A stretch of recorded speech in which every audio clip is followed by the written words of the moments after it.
This episode of Inspire AI podcast is sponsored by Exponent 21. I keep hearing the same thing from business leaders lately. We're doing the work, but leads are harder to explain. Traffic is down, attribution feels fuzzy, and the old answers don't really fit anymore. What's changed is how people search. Instead of clicking links, people are asking questions, and AI is answering them. Tools like ChatGPT, Google's AI-powered results, and Perplexity are shaping which brands get mentioned, referenced, and remembered. Exponent 21 specializes in AI SEO. They help businesses understand how to show up consistently inside those AI-generated answers across questions about their industry, their services, and their brand. What stands out to me is that when people ask AI tools, who's leading in this space? Exponent 21 and its leaders are often referenced near the top. That comes from doing the work and shaping how this new search environment actually functions. To understand what this shift means for your business, visit exponent21.com. Welcome back to Inspire AI, where we explore how to remain calm, capable, and intentional in an AI-accelerated world.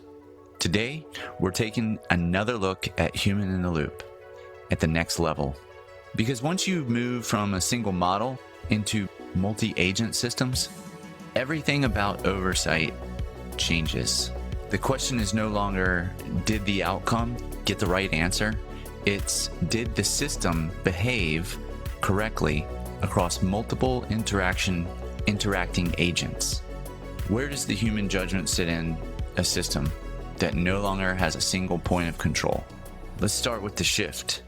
A traditional system, you have one model, one output, one place to evaluate. In multi-agent systems, you actually have planning agents, tool-using agents, retrieval agents, verification agents, possibly even agents evaluating other agents. And each of them is making decisions. So human in the loop is no longer a checkpoint at the end. It's now a control layer across the entire system. This leads to the major first insight. You're no longer evaluating outputs. You're evaluating coordination. Because failures in multi-agent systems don't just happen at the end. They happen between steps, between agents, during handoffs, during tool execution, during state transitions. And most of those failures are invisible if you're only looking to review the final answer. So I want to take a step back and redefine human in the loop for this world. In multi-agent systems, human in the loop exists in three places. Pre-execution oversight. It's place number one. Before the system acts, it has to approve plans, set constraints, define boundaries.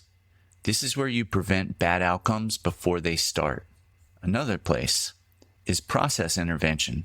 While during execution, monitoring agent decisions is important, intervening on tool use or catching drift or loops, redirecting workflows.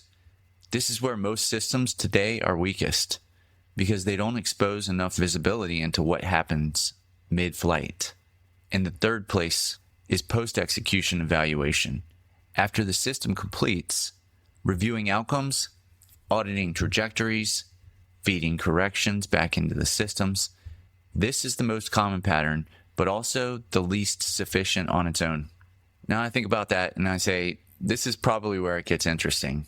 In multi-agent systems, not all human oversight is equal. You need to decide, where do you require approval, supervision, audit? Because putting humans everywhere doesn't scale, and putting them nowhere doesn't work. So the design principle is place human judgment at points of irreversibility and uncertainty. This should include things like external actions, sending, purchasing, modifying systems, high confidence, but high risk decisions, even ambiguous or conflicting agent output. And of course, unexpected tool usage.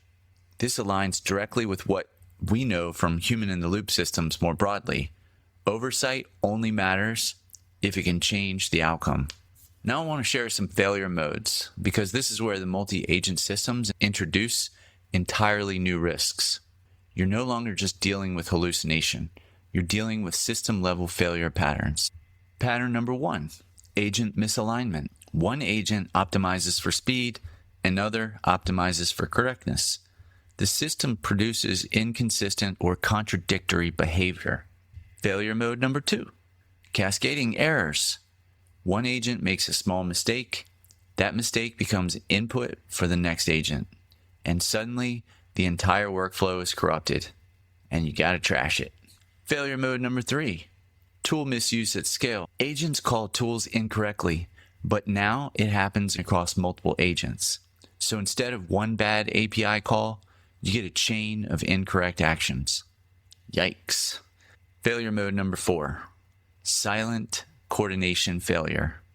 Everything looks good locally. Each agent did its job, but the system as a whole failed the objective. This is the hardest failure to detect and most dangerous. So I would say this is why your evaluation model has to evolve, because in multi-agent systems, local correctness does not guarantee global success. So here's a practical approach of measuring human in the loop in this context. You still need core metrics like false acceptance, false rejection, and reviewer agreement.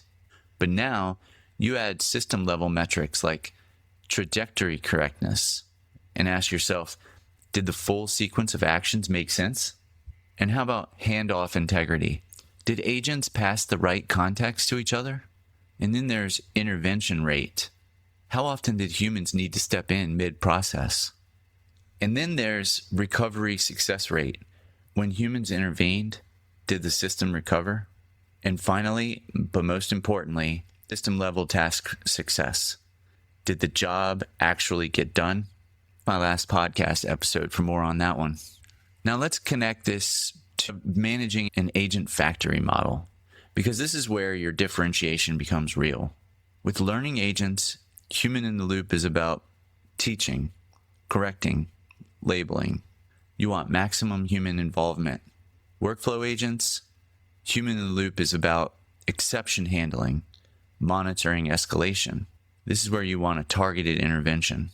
And then you have production agents, where human in the loop is about control, risk management, and governance.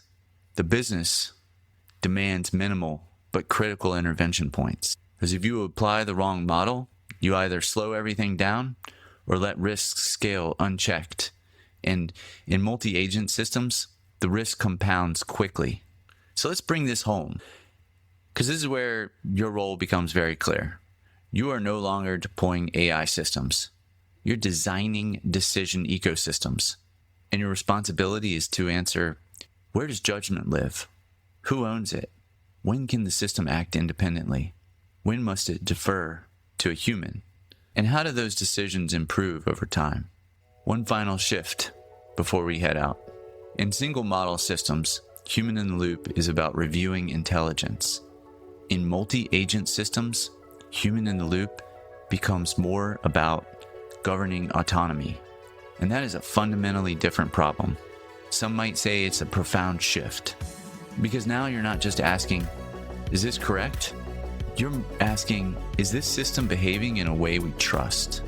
And to the leaders in the room who get this right, you will end up building systems that don't just scale capability. They scale judgment, safety, and trust alongside it. That's it. Until next time, stay curious, keep innovating, and design systems where human judgment doesn't sit at the edges, but actively shapes how intelligent systems behave at scale.